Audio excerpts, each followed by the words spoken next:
the Taylormade M3 2018 driver.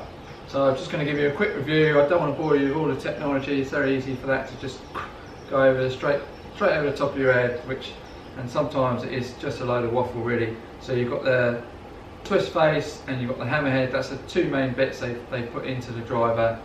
And the main bit I think they've achieved from the previous models is that it feels a lot softer off the face, which is quite personal preference. So some people prefer that hard feel, some people prefer that softer feel.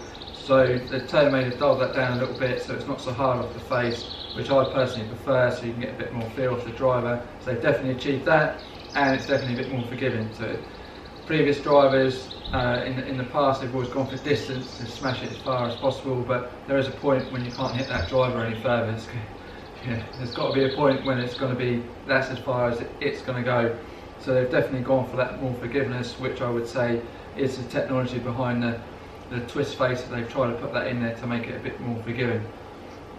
On the colour front, you've got for the grey and black, that contrast I think looks very smart. Again, that's quite personal preference. I've got quite a few customers that prefer the white, but the black and grey I think is that little bit different.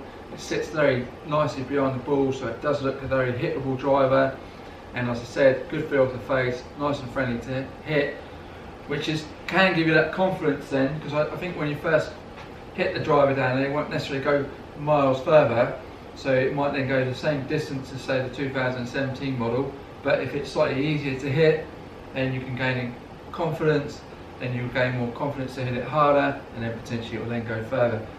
So that's a good combo to have.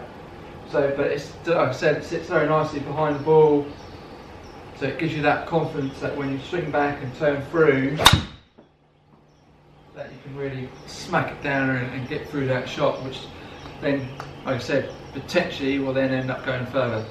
So they have definitely changed the model. It's quite personal preference on it, whether you want hard or soft feel, whether you like the look of the driver, but it's definitely more feel to face, a bit more forgiving. So they definitely have changed the driver, and it's just down to you whether you want to make that change or not. So any questions or comments, send them through. I'm happy to answer any questions on it. Give the video a good thumbs up, press that subscribe button, and I'll see you on the next one.